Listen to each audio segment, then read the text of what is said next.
Aquí comienza Mala Praxis, podcast sobre patrimonio, arte, culturas y memoria de la plataforma de rescate patrimonial Taller Restauro.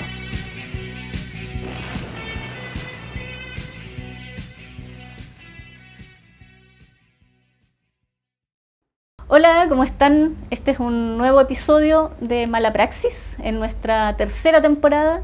Este año tenemos una versión del podcast en lengua de señas para toda la comunidad sorda que nos está viendo.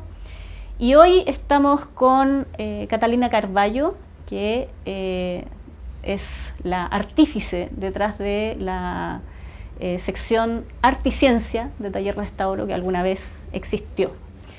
Catalina Carballo, ¿cómo estás? Muy bien, Giselle Valenzuela. Tanto tiempo después de ya un par de años de no hacer el Mala Praxis.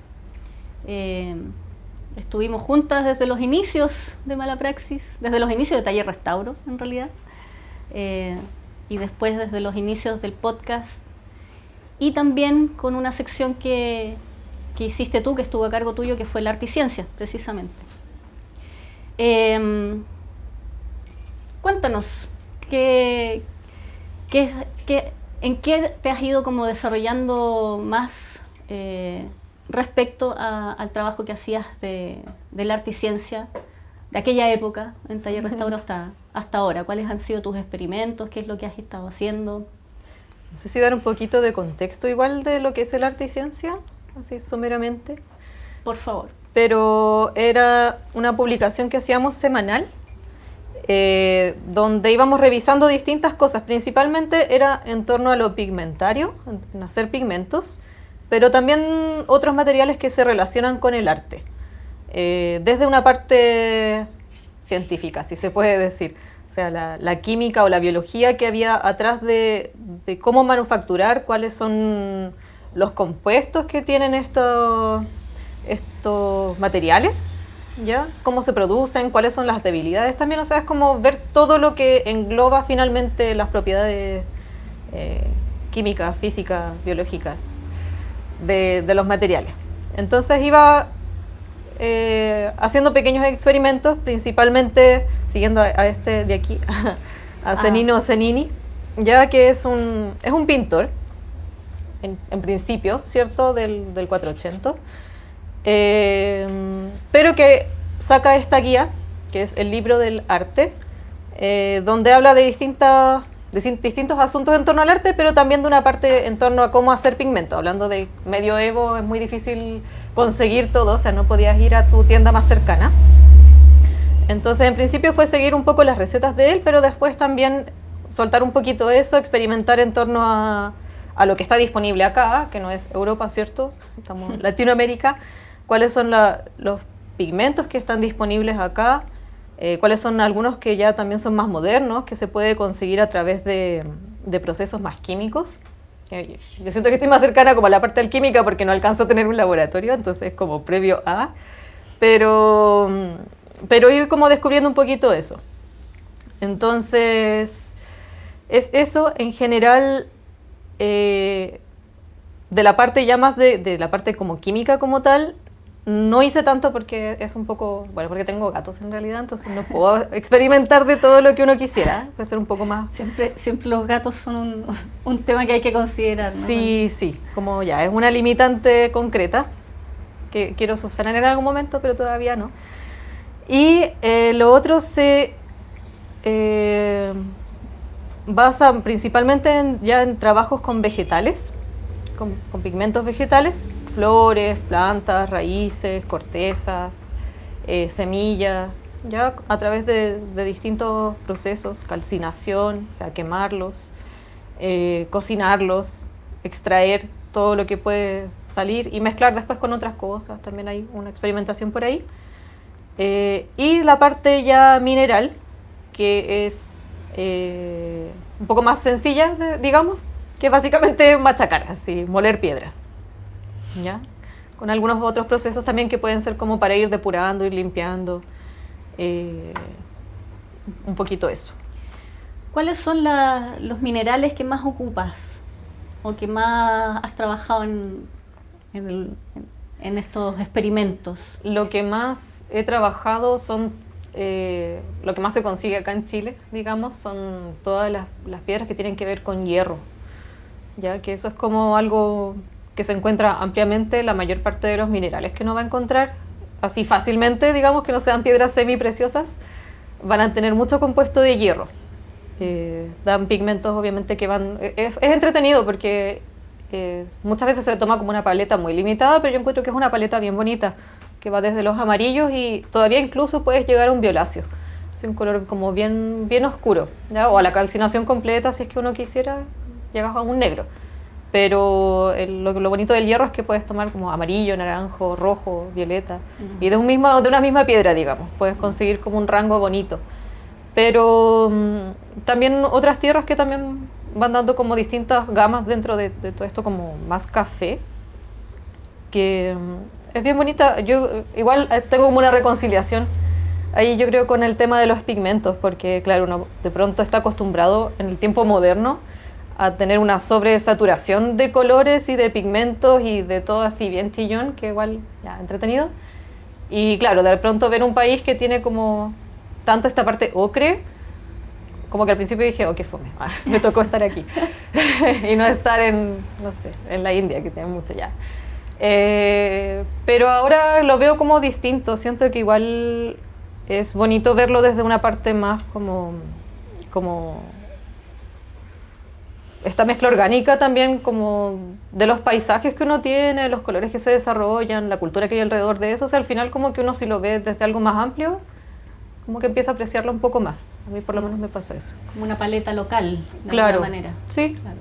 Y que tiene que ver mucho con nosotros, pues, y también como con las cosas que uno ha visto. Entonces, claro, uno de pronto como que la ve fome porque no salta al ojo, porque uno está como acostumbrado a verla, de cierta manera.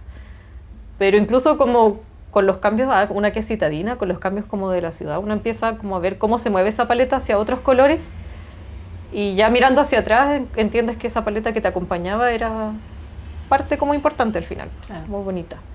Que es como, no sé, nosotros que teníamos la cordillera, es ver la cordillera y ver todo lo que se veía antes. Yo que soy Puente Altina tenía como un acceso más cercano a la cordillera, y ahora que hay mucho smog, por ejemplo, ya no se ven tanto esas variaciones de colores. Pero claro, de cerca todavía se puede encontrar. Cuéntanos un poco cómo llegaste a esto, cómo empezaste a mezclar o a enlazar el mundo de la ciencia con el mundo del arte, más allá de tu interés por el trabajo de Cenino Cenini. ¿Cómo Catalina llega a ese interés?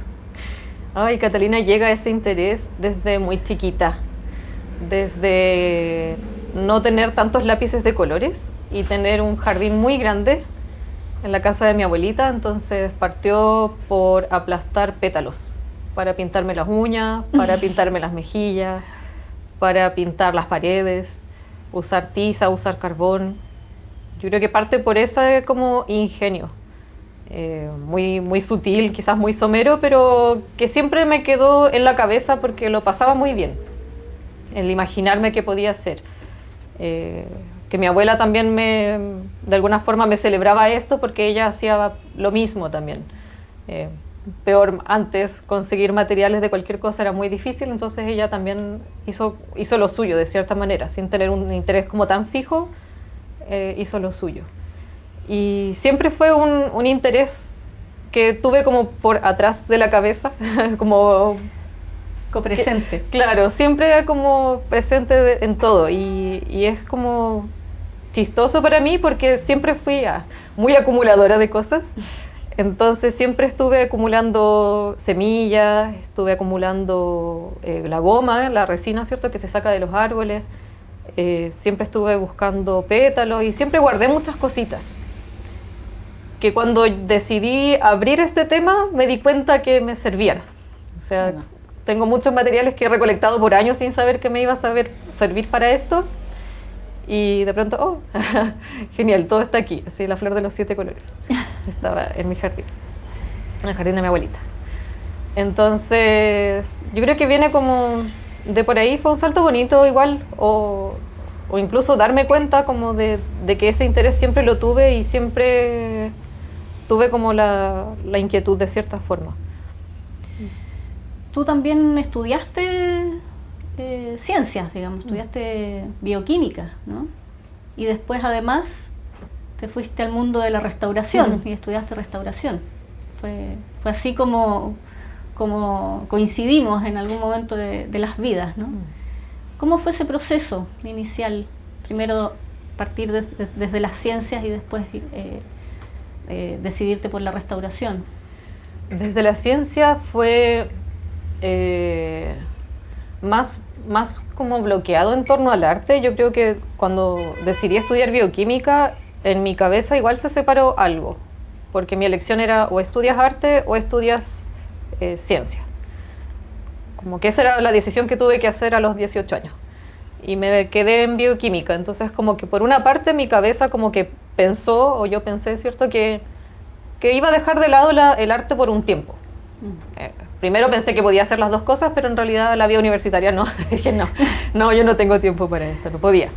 Me costaba mucho, tenía que esforzarme mucho en estudiar, al final tampoco la terminé, pero realmente no me daba el tiempo. Y a pesar de que me llamaba la atención, de que veía o que habían algunos profes que pasaban muy de refilón, como, este compuesto se usa también para pintar. Que a mí me maravillaba, pero no pude experimentar mucho en torno a eso. Lo tenía como quizá un poco bloqueado, o no hice la conexión en realidad. Igual era como una carrera muy abierta a muchas cosas y yo estaba muy fascinada por todo, entonces era como, quiero aprender todo. No aprendí mucho, pero claro, como que me pasó eso. Y después cuando me salí de la carrera, como fue un paso como bien duro en realidad abandonarla, y entré a la restauración, entré con el otro bloqueo. Así, estoy dejando la ciencia atrás, entonces yo me estoy metiendo a algo que no tiene que ver con la ciencia. A pesar de que mi profe, Manuel, decía, pero esto está muy relacionado, yo no. yo no quiero verlo. No quiero meterme de nuevo a la ciencia, yo vengo aquí a tomar las cosas con calma, con otra perspectiva. No quiero, porque estaba muy dolida en realidad. Y fue más con los años, o ya con calmar también mi cabeza, que pude hacer la conexión, vi que sí estaba más relacionado de lo que yo pensaba, lo cual fue un gusto también al final. O sea, pude como apreciarlo porque podía entender muchas otras cosas, podía ver otro tipo quizás de soluciones o entender con más facilidad quizás, que es a lo que muchas personas les pasa, como que les cuesta más porque se dan con la piedra de la química. Y pude finalmente juntar estas dos áreas de interés que siempre sentí que estaban muy poco conectadas, que estaban muy disímiles. Y pude hacer como esa conexión, porque fue maravilloso, porque son dos áreas que realmente son mi interés genuino, en realidad.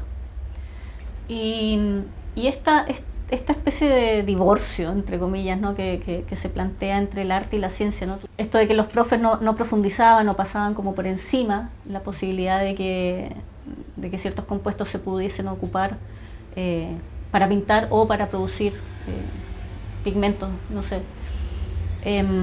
¿Tú sientes que eso influye también en esta, como en este recelo, por decirlo así, o no sé si recelo es la palabra, pero como es como a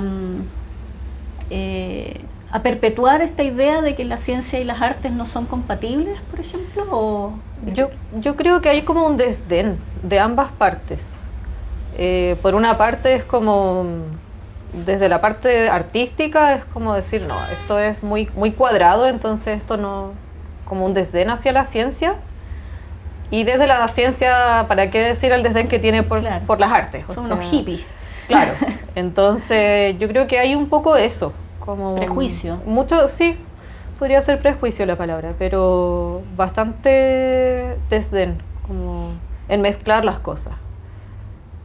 Como en intentar juntar estas dos áreas, que antiguamente no era, o sea, antiguamente esto, antes de definirlo, ¿cierto? Porque antes el arte no era una cosa hippie, tenía un propósito comunicativo, ¿cierto? Claro. Era como... Y la ciencia como tal estaba en formación, todavía había mucha experimentación, por eso se habla del quimio, o sea, es previo a la química, previo a los procesos ya más científicos modernos que nosotros conocemos. Entonces era todo, no sabemos por qué las cosas suceden, pero suceden, entonces vamos a mezclar.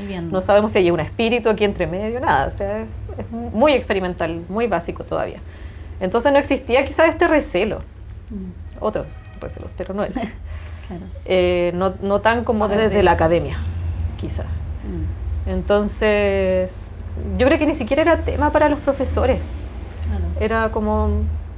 Es que es curioso porque también el hecho precisamente de enlazar la ciencia con el arte, que en realidad no es que uno lo enlace, está enlazado, ¿no? Es interdependiente y no nos lo han mostrado así, no nos lo han presentado así. Pero incluso hacer el ejercicio, ¿no? De enlazarlo y de mostrarle a otro que efectivamente cualquier proceso para producir un pigmento o para hacer una laca o un barniz necesita, valga la redundancia, necesariamente de un proceso químico. Es también como una ayuda en lo pedagógico también, ¿no? Porque efectivamente te permite como comprender mejor ciertas cosas, ¿no? En lo práctico. No es algo que está dado simplemente, ¿no? Voy y compro mi potecito de pintura y ya está, sino como que logras comprender qué es lo que hay detrás, ¿no? Entonces es curioso que exista como esa separación cuando en realidad hasta podría ser una herramienta para enseñar. Tú has tenido también esa experiencia, has hecho talleres también sobre el arte y ciencia. Sí, y por ahí hay otras como personas que se han acercado porque tienen dudas justo por algún oficio en específico, ya sea, no sé, matricería, muralismo, no saben cómo va a reaccionar, no saben qué puede hacer. O sea, les preocupa como, por de alguna forma, como la perpetuidad del material que van a usar. Claro. La compatibilidad, o sea, eso también es importante y muchas veces uno como que no lo cuestiona mucho, uno piensa que todo está hecho para durar. Y muchos de los pigmentos modernos están hechos para durar, o sea, se han dejado de lado, mantienen el nombre, digamos, pero el compuesto ya no es el mismo, ahora es un compuesto sintético que está hecho de otra forma que garantiza que se puede usar en una amplia gama de técnicas o que va a durar con el tiempo. Y ya, eso también está genial, pero yo creo que también es bonito entender como no sé, la muerte. Las posibilidades. Sí, o sea, las posibilidades y también lo efímero. Yo creo que eso también es bonito, ver lo efímero. Uno busca que todo dure y hay cosas que no necesitan durar, claro. como uno mismo. Entonces, eso, de hecho, por eso puse estos aquí también. Estos son de los primeros pigmentos que hice durante la pandemia, que fue así mi primer intento, que fue simplemente tomar estas hojas de bugambilia, que se cree que son pétalos, pero en realidad son hojas, de color fucsia inicialmente. Y claro, pues en este no fue tanto lo que las sequé, entonces se mantiene un poco el color, pero este que tuvo un secado un poco más fuerte, ya dejó de ser tan rosado y está más amarillento, o sea... Claro, que es lo que está como en fases. En fases, sí. Entonces, se ha ido...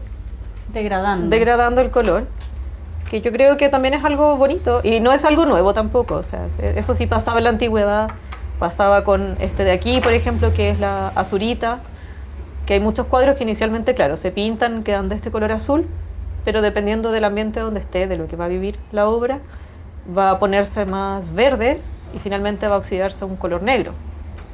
Entonces, claro, eso en conservación es súper importante saberlo, ¿no? Porque eso también te da una noción de qué es lo que le está pasando a determinadas pinturas, ¿no? Tú también alguna vez nos dabas el ejemplo de unas pinturas de Van Gogh, sí, que se estaban como destiñendo de alguna manera, sí, ¿no? Por decirlo destiñendo. de algún modo. Ese era con este otro. Este quedó morado, pero es con la cochinilla, ¿cierto? Que da el color carmín. Y claro. Que es este bichito que vive en las tunas. Sí, justamente. Y claro, este se puede... Yo aquí obtuve varios moraditos, pero se puede obtener un color rojo, de hecho rojo medio sanguinolento, bien bonito, pero también se degrada. Estos han resistido bien, estos están del 2022 y todavía mantienen el color, pero claro, con el paso de los años efectivamente podrían degradarse, porque como es un ácido, ese es un ácido orgánico, ¿ya? O sea, se extrae un ácido de la cochinilla. Y claro, en los cuadros de Van Gogh hay unos que a través de las cartas se sabe, porque él dice este color morado, lindo color violeta, y uno lo que ve es un azul. Claro. Entonces, bueno, medio daltónico. Y no, es porque usó cochinilla para hacer el violeta y eso ya se degradó, entonces ya lo único que queda es el azul que, claro, resistió mucho más la luz. Claro. Entonces, claro, en conservación es importante saber porque hay cosas que se pueden detener, otras que puedes ralentizar, hay otras que no. O sea, esto va a pasar de todas maneras. Y también qué es lo que puedes o no hacerle a ese objeto, porque si no, o sea, pues también puedes acelerar esa oxidación. Sí, podría suceder. Tú tienes además una actividad bastante fuerte en otras áreas también, no solamente la química, no solamente la conservación, áreas artísticas y también áreas políticas, ¿no? Cuéntanos un poquito cómo enlazas todo eso. Me interesan esos cruces, así como está el arte y ciencia, quiero ver también arte y política. Arte y política. Y ciencia. Y ciencia y todo, y conservación. Cuéntanos un poco, ¿de dónde nace ese interés? ¿Cómo lo has ido desarrollando? ¿Cómo ha sido para ti también en lo personal? Todo eso. Todo eso. Es demasiado. Es mucho. Tengo mis subidas de energía de pronto muy exacerbadas y tengo muchos intereses que me cuesta decir que no a los nuevos intereses. Dosificar. Entonces, me cuesta, sí, yo me lanzo, soy muy flecha para mis cosas. Entonces sí, me voy metiendo en distintas cosas, en caligrafía. De hecho, también ahí hago mis tintas a veces, también relacionado con esto. Dibujos, bueno, en la parte como artística siempre me gustó mucho dibujar. No tengo mucho conocimiento en torno, pero algo me muevo, algo me defiendo. Y ¿Haces tatuajes también? Y sí, he hecho tatuajes, he hecho bordados. Ahora estoy haciendo bordados palestinos. Estoy aprendiendo. Importante, de hecho, ahí con mi polerita palestina que saqué también. Este modelo, por ejemplo, este diseño lo hiciste tú. Ese lo hice yo. Sí. En algún momento hice en una servilleta, por ahí una cosa así, y quedó. Dije, ya, lo voy a estampar. Vamos a estamparlo. Tiene parte de mis pasos por la caligrafía, tiene parte de paso por, no sé, los intereses políticos.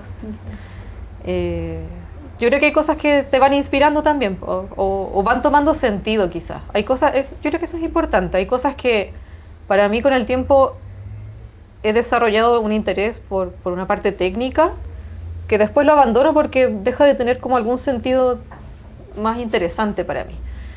Y hay una parte que se puede desarrollar más porque tiene un interés político.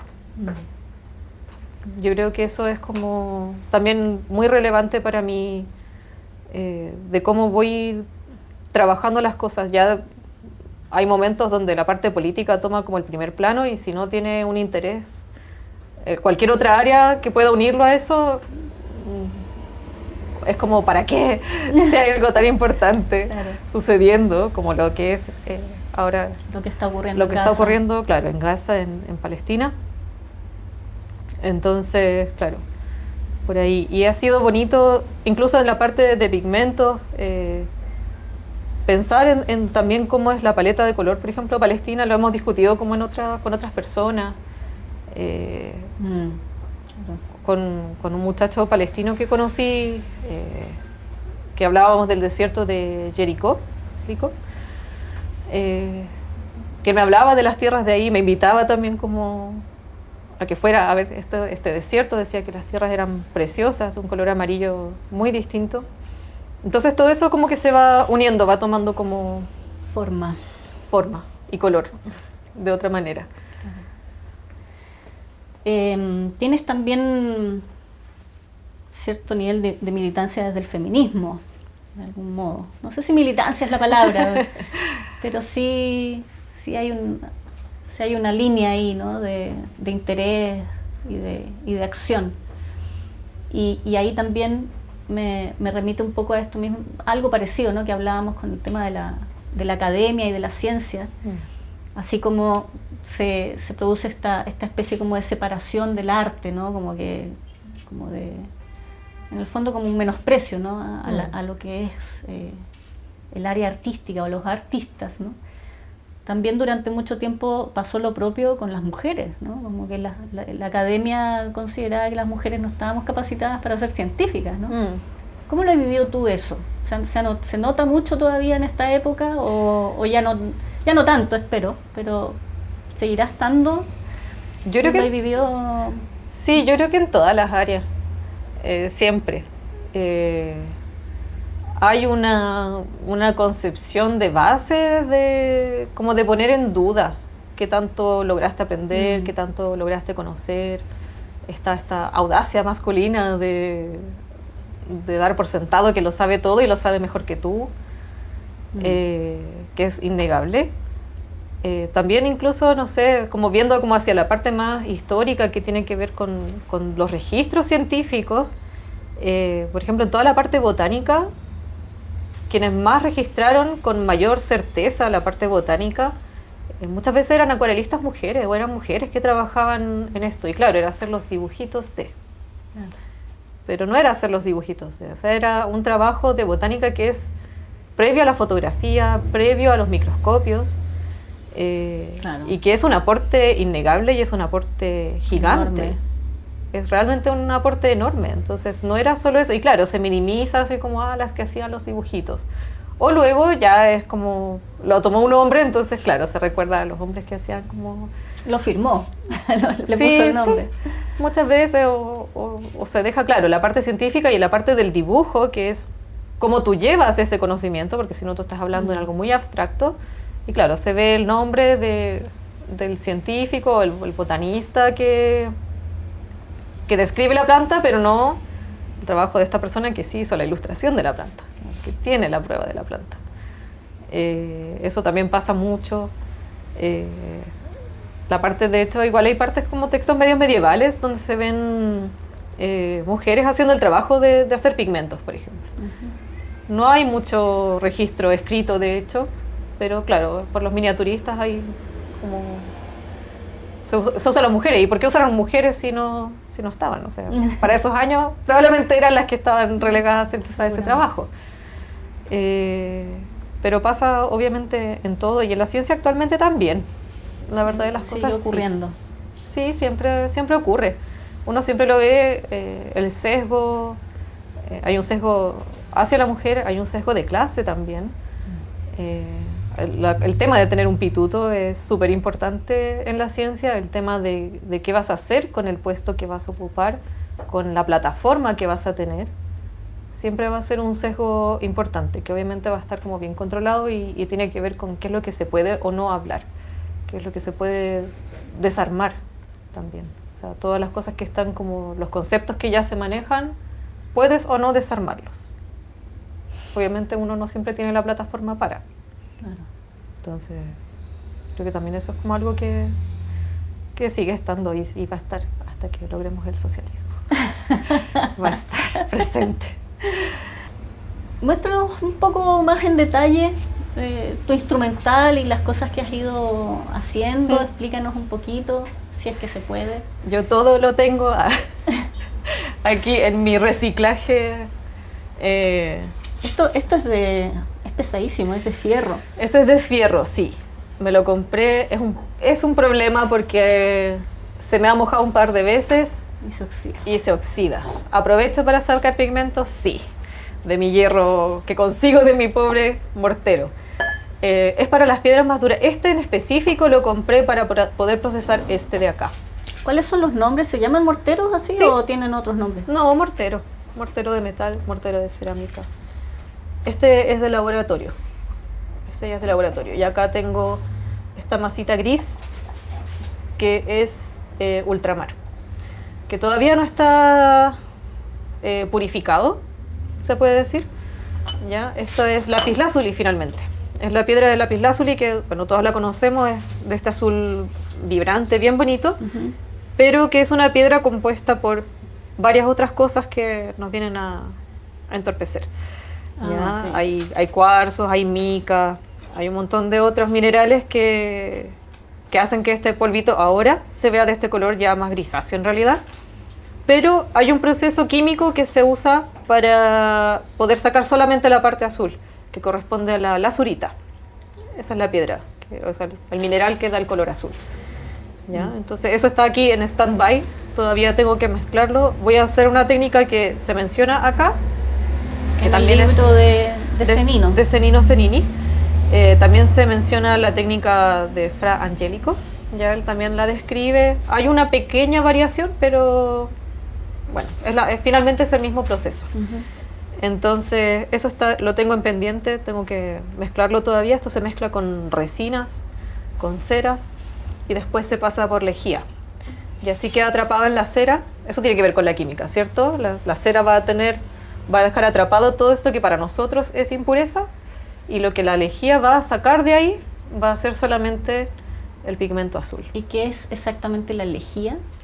Porque Eso, en algunos países lejía es como sinónimo de cloro. ¿Tiene que ver con los cloruros o no, es con la soda potásica, en realidad. ¿Ya? En este caso, un compuesto químico, soda potásica.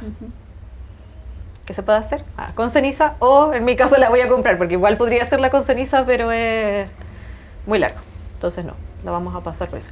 Igual eso también es un tema, porque claro, no es solo que en algunos países sea, sino que incluso acá yo tengo que estar buscando las traducciones. Traducciones. ¿A qué claro. se refería él con una escudilla? ¿A qué se refería él con la lejía? ¿A qué se refiere?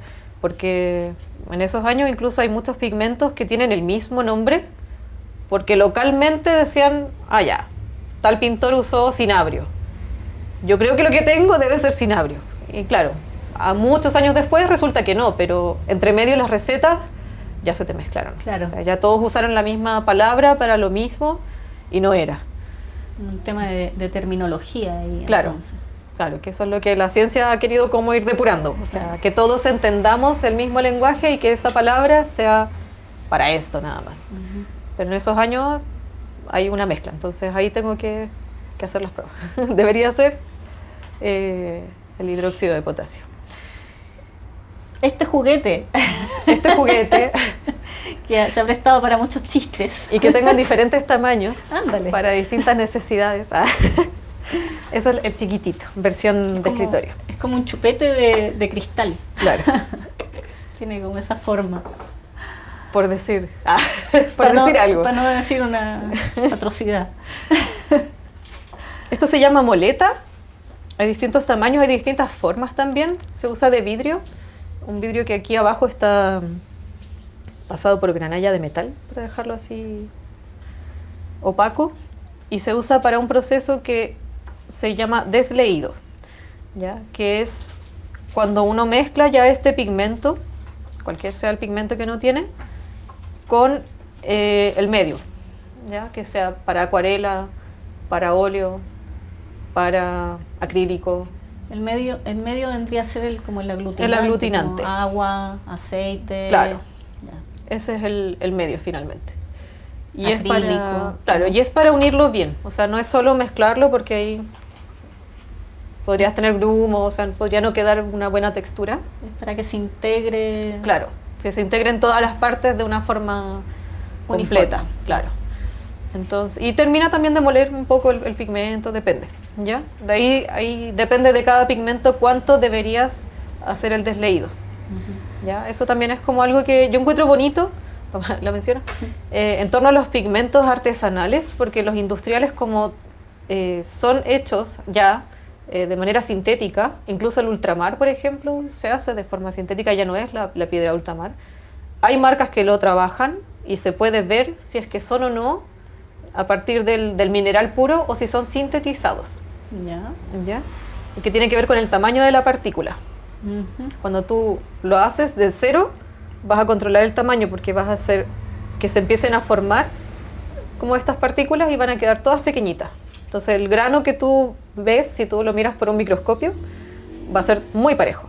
En cambio, si yo muelo mi roca, como en este, y yo lo miro en un microscopio, voy a tener distintos tamaños de partículas, claro, porque es a lo que me dio mecánicamente para trabajarlo, digo. Y cada pigmento va a tener un grano donde podría trabajarse idealmente, o donde va a dar un mejor color, incluso. Entonces, por ejemplo, la azurita, lo menciono porque acá tengo la azurita, que se menciona en varios textos, o varios artistas también, entre ellos Van Gogh, mencionan que es mejor trabajar este grano más grueso, que da un color mucho más bonito, y hay colores que se empiezan a perder. Este es uno de ellos. Si yo lo muelo demasiado, pierde el azul, se torna más grisáceo, que es irrecuperable, digamos, a diferencia de este que sí lo puedo purificar. Este, mientras más molido está, más gris se vuelve. Y entonces, eso tiene que ver también como con cómo le pega la luz, claro, a estas partículas, claro, me imagino, ¿no? Sí. Cómo las refleja en el fondo. Tiene que ver con eso, con el tipo de compuesto que es. Hay algunos que son más cristalinos, por decir así. Entonces, claro, si haces muy pequeños esos cristales, ya la luz no va a entrar de la misma manera, no se va a reflejar de la misma manera. Entonces va a empezar a perder también el color del pigmento. Eso pasa con algunos. Está bonito. Hay una duda que alguna vez alguien me planteó, que me gustaría si tú la puedes explicar acá, porque cuando se habla de pigmentos, para quien no está como adentrado en el mundo de la pintura o del arte en general, se entiende que los pigmentos son pinturas, así como muy en términos generales, ¿no? Pero en realidad tú con estos pigmentos haces distintas cosas, no haces solamente pinturas, haces también lacas, haces tintas, ¿no? Sí. ¿Cómo podrías explicar esta diferencia para que lo podamos entender? Porque, por ejemplo, un artista textil podría teñir de forma natural también sus telas, ¿no es cierto?, sus textiles, claro, pero para eso tiene que hacer este mismo proceso. Ya, ahí depende. Hay que hacer una diferenciación entre las distintas materias colorantes. Por un lado están las lacas, están los pigmentos y están las tintas. Son tres cosas distintas. El pigmento vendría a ser así, como se ve, así como el polvo, por decir así. Ya es una materia que en sí tiene color. ¿Ya? Las lacas es un estado intermedio entre un tinte y un pigmento. Y el tinte es una materia que no tiene cuerpo, pero que transfiere color. Es una cosa un poco complicada de expresar, pero es lo que hace la diferencia entre que yo me ponga un polvo que me deje un color, a que algo me lo pase y mi piel quede con color. O sea, no es lo mismo tener algo por encima a que algo se asimile por mi cuerpo. Se absorba. Claro. Esa es la diferencia entre una tinta. Entonces las tintas transfieren color. Por eso manchan, por decir así. El pigmento, si yo tengo solo pigmento, a lo mejor lo sacudo y ya no está. Pero si yo tengo una tinta, eso se atrapa en el cuerpo. Claro. Y la laca lo que hace es tomar esta tinta, esto que no tiene cuerpo, y adosarlo a un cuerpo. Yo lo que hago es atraparlo entre dos compuestos que se juntan y que atrapan la tinta entre medio. Y queda con color. ¿Se entiende? Es como quedaste al medio, te abrazaron y quedaste ahí. Un poco como, para entenderlo un poco como lo que pasa con el ámbar de repente, ¿no? Como esta resina que atrapa, ¿no? Un bicho, quedó ahí metido. Queda como encapsulado de alguna manera. Sí, vendría a ser eso. Entonces, es un proceso en el cual uno, por ejemplo, acá yo tengo una tinta de flor de aroma. Claro, yo saco este color y este color queda en el líquido. Acá se ve un poco turbio porque tiene el polvito abajo. Y yo lo que hago es precipitar, es darle cuerpo a esa tinta, atraparlo con otros compuestos que por sí no tienen color, que son inertes. ¿Ya? Entre ellos reaccionan y queda ahí atrapado. Pero entre ellos no tienen un color. O sea, si yo hago un ejercicio mezclando estas dos cosas, voy a obtener un polvo blanco, transparente, no da nada, por decir así. Pero cuando hay algo que tiene color, o sea, una materia colorante, va a quedar como teñido. Finalmente es teñir como este cuerpo inerte. ¿Ya? Pero son tres cosas distintas. Y, bueno, en general las tintas se utilizan solamente en materias que sean acuosas, o sea, puede ser con acuarela, podría ser mezclarlas, digamos. Podría mezclarla con un medio quizás de acrílico y trabajarlo igual. Podría trabajarlo solo como tinta o podría precipitarlo, ¿ya? Entonces serían solo medios acuosos. El pigmento... Precipitarlo es dejar que decante, dejar que se vaya hacia darle abajo. Este cuerpo, claro. Ya. Darle cuerpo, vamos a decir como de esa manera. Claro. Pero si yo intentara mezclarlo con un aceite, con un óleo, no va a funcionar. No voy a poder hacerlo. Ya. Si yo intento mezclarlo con ceras, no va a funcionar. O sea, si quisiera hacer esta otra técnica que siempre se me olvida el nombre. ¿El temple, por ejemplo? No, que es con ceras como calientes, de hecho. Pero bueno, no podría. No podría utilizarlo. La gracia de hacerlo laca es que yo puedo trabajarlo como pigmento. Entonces le doy un cuerpo con el que puedo quitarle esa parte acuosa y trabajarlo con más técnicas, como podría ser trabajarlo con óleo. No todos los pigmentos reaccionan igual, de todas maneras hay algunos que igual pueden dar un resultado que a nosotros no nos guste, siempre depende de lo que uno quiera hacer. No todos van a dar el mismo resultado, pero yo con esto podría ya trabajarlo con cualquier técnica. O sea, ya el pigmento lo puedo mezclar para hacer acuarela, puedo trabajarlo para hacer óleo, puedo trabajarlo para temple, puedo trabajarlo con acrílico. Ahí ya, eso ya puedo utilizarlo para cualquiera de ellos. Claro. ¿Ya? Si tiño o no, algunos es difícil teñir con piedras, hay algunas que entregan color todavía, si logran un tamaño pequeño, pero por lo que decías tú como textil, claro, por ejemplo. No siempre va a lograr porque el tamaño de la partícula puede ser muy grande. Puede que quede atrapado, pero puede que no tanto. O sea, es como más casual. Te lo preguntaba también un poco dentro del contexto de este proyecto que alguna vez tratamos de levantar, de hacer talleres precisamente, ¿no? con cosas que podamos encontrar en nuestros entornos, ¿no? Desde desechos domésticos hasta precisamente, ¿no? Materias que entreguen color, pero de tipo local, ¿no? Eso tenía un sentido también, que era precisamente conocer un poco qué es lo que hay en términos locales y cierto nivel de procesos más sustentables, ¿no? Claro. Eso. Elabora, desarrolle.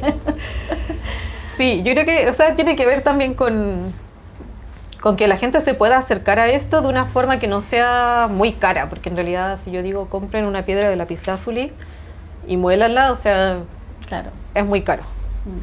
Comprar, no sé, cobalto es muy caro. O sea, todo eso es muy ajeno a uno, que si no tienes tanto interés, que yo puedo decir, ya, me gusta el tema, entonces lo compro, puedo hacer la inversión en ello, pero para la mayor parte de las personas no tanto. Y se puede buscar como todas estas alternativas que, nuevamente, que tienen que ver con la paleta natural, que es ir a buscar las plantas que hay acá, ir a buscar la tierra que hay acá. O sea, yo tampoco me he pegado viajes por Chile, quiero, pero no he hecho, para buscar tierras. Yo he ido, por ejemplo, al Cerro San Cristóbal. Claro. Y eso está al alcance de todo Santiago. Entonces, igual es como empezar a buscar qué tierras hay cerca de uno.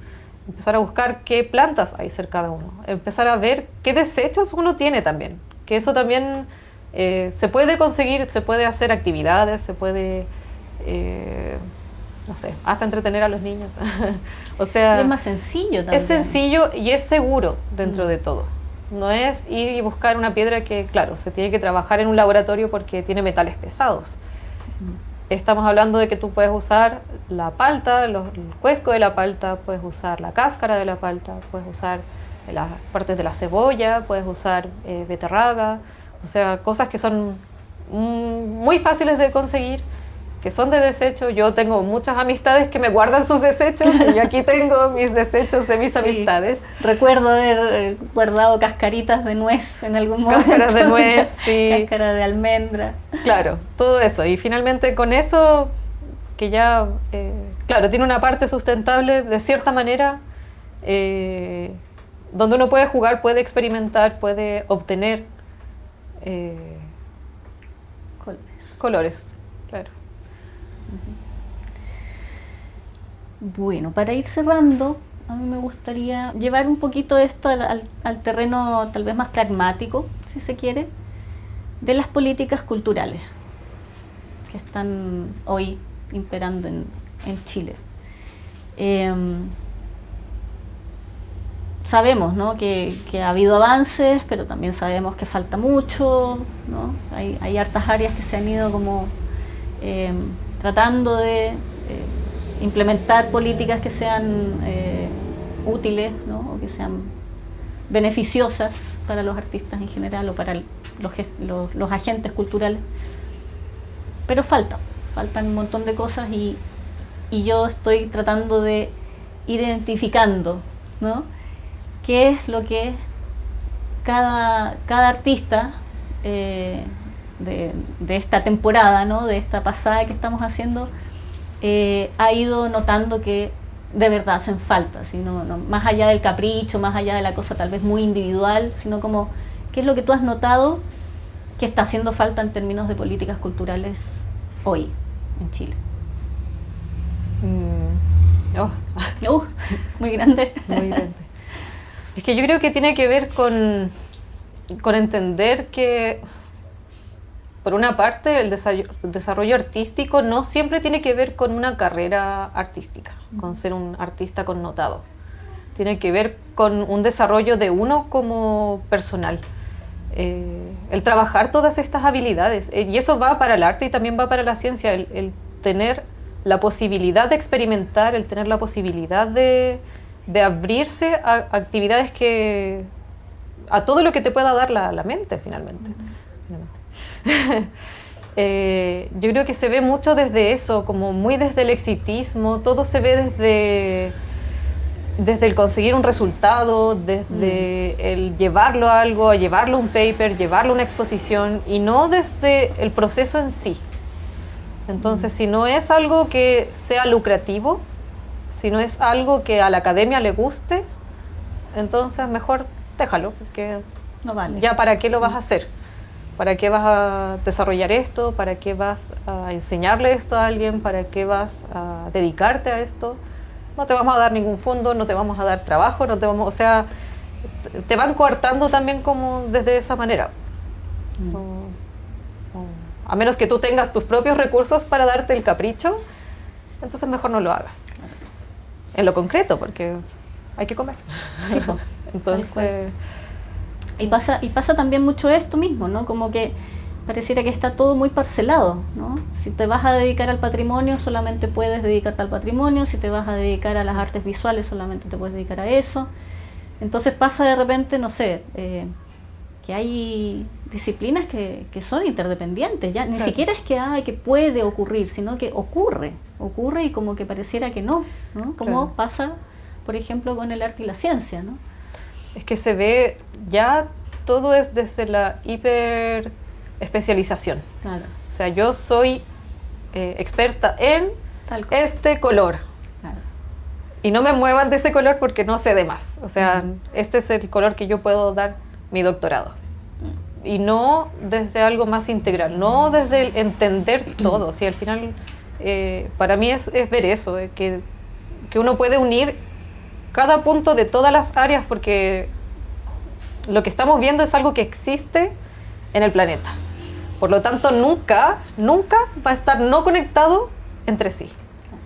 Nunca el arte no va a estar conectado con la ciencia, nunca el arte va a estar no conectado con la política, nunca esos tres van a estar ajenos entre sí, entre todos.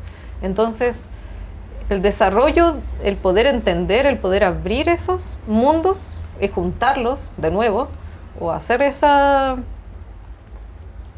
el ejercicio porque como digo, siempre está junto, yo creo que también es algo que no se da, no se abre. O sea, nosotros también nos han fallado proyectos que dicen no se entiende por qué, no se justifica. Sí, po. ¿Cómo no se va a justificar? Claro. Si está tan junto. Bueno, Cata, muchas gracias. Ha sido una conversación muy bonita que tenía muchas ganas de tener. Habíamos ya hecho un episodio en alguna temporada anterior sobre el arte y ciencia, Pero esta vez también, además de que hemos hablado de otras cosas también, está esta nueva versión del mala praxis que viene también en lengua de señas para la comunidad sorda, ¿no? Así que me interesaba mucho también que tú pudieras explicarnos lo que estás haciendo y los experimentos que has hecho y explicar un poco cómo funciona, ¿no? Todo este mundo en el que el arte y la ciencia se cruzan y se tocan. Muchas gracias. Gracias, igual por invitarme. Siempre, siempre estás en nuestro corazón. Invitada estelar. Invitada recurrente. Sí, vitalicia. Muchas gracias a todos los que nos acompañaron en esta ocasión. Nos vemos en un próximo episodio de Mala Praxis.